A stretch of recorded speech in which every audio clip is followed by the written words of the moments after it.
안녕하세요. 잔소리 처방전입니다. 건강하게 살려면 도대체 어떻게 먹어야 될까요? 많은 분들이 관심이 있는 주제죠. 여기에 대해서는 그냥 무작정 건강해 보이니까 먹을까? 이런 것보다는 아무래도 과학적인 근거를 가지고 먹는 게 좋을 텐데, 미국 농무부와 보건복지부에서 이야기하는 식생활 지침이 그 기준이 될 수 있을 것 같아요. 이 식생활 지침이 되게 몇십 년 만에 개정이 됐는데, 기존에 우리가 요렇게 먹는 게 건강한 식습관이라고 생각한 것들이 좀 뒤집히는 것들도 있어가지고 다들 이제 좀 굉장히 놀라고 있는데요. 이번에 발표된 그 식생활 지침에 대해서 제가 간단하게 설명드리도록 하겠습니다. 이 지침에 있어서 그 전반적인 내용을 관통하고 있는 거는 우선 첫 번째, 리얼푸드, 진짜 음식을 먹어라 라는 거예요.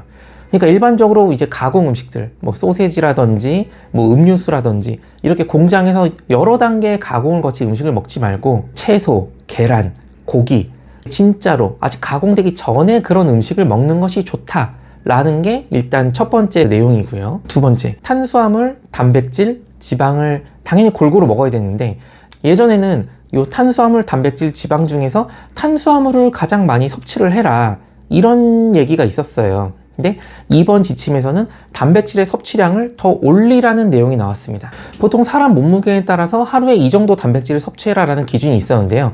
예전에는 몸무게 1kg당 0.8g의 단백질을 먹어라 라고 돼 있었는데, 이번에 새로 나온 지침에서는 1kg당 1.2g에서 1.6g 정도의 단백질을 먹어라. 그러니까 예전에 권고하던 양보다 1.5배 이상 단백질을 더 많이 섭취해라 라고 이번에 지침이 바뀐 거죠. 단백질을 먹는 건 좋아요. 일반적으로 우리가 다이어트를 한다거나 뭐 건강을 유지하려고 하려면 근육량이 중요하다는 얘기를 하잖아요. 당연히 근육량을 늘리기 위해서 단백질은 필수적이고, 그리고 다이어트 측면에서도 단백질을 먹으면 탄수화물보다 소화가 천천히 되기 때문에 혈당도 조금 올리게 되고, 여러 가지로 단백질은 충분히 섭취하시는 것이 좋습니다. 그리고 이것과 관련해 가지고 예전에는 빨간색 고기 가급적 먹지 말아라, 이런 얘기가 많이 있었어요. 뭐 소고기라든지 돼지고기라든지 고기 색깔 보면 빨간색이죠. 이거 말고 뭐 생선과 같은 하얀색 고기를 먹어라, 이런 얘기가 많았었는데, 이번에 바뀐 지침이 뭐냐면은 붉은색 고기도 그렇게까지 걱정할 필요는 없다. 붉은 고기도 가공된 고기가 아니라면은 충분히 영양소원으로서 섭취하는 것이 좋다라고 이번에 이야기가 나왔습니다. 그리고 지방하면은 막연히 되게 안 좋은 것 같은 느낌이 있었죠. 그래서 뭐 시중에 나와 있는 우유나 요거트 이런 걸 봐도 뭐 무지방, 저지방 이런 것들이 굉장히 많았었는데요. 이번에 나온 지침에 따르면은 굳이 그럴 필요 없다. 그냥 일반적으로 지방이 포함된 음식을 먹어도 충분합니다 라고 이야기를 하고 있어요. 그래서 예전에 뭐 다이어트 하시는 분들 같은 경우에는 계란을 먹는데 노른자는 빼고 먹어야 된다, 뭐 우유는 무조건 저지방, 무지방으로 먹어야 된다, 이런 생각을 하셨던 분들이 있는데 이제 굳이 그러실 필요는 없습니다. 그리고 여기 지방 섭취에 있어서도 처음에 말씀드린 첫 번째 원칙, 가공된 식품 말고 리얼푸드, 진짜 음식을 먹어라, 이 원리는 그대로 적용이 돼요. 그래서 달걀, 해산물, 아보카도 이런 식으로 리얼푸드를 통해서 먹는 지방은 걱정하지 않으셔도 됩니다. 그리고 우리가 음식할 때 보면은 여러 가지 종류의 기름을 넣잖아요. 뭐 식용유라든지 뭐 해바라기 씨유라든지 여러 가지가 있는데, 이런 여러 가지 그 기름 중에서 가장 추천되는 것은 올리브유입니다. 다음으로 이제 뭐 채소 많이 드세요, 뭐 과일 많이 드세요, 이런 얘기 있긴 한데, 이번 지침에서는 채소랑 과일을 먹는 그 비율에 대해서도 좀 언급을 하고 있어요.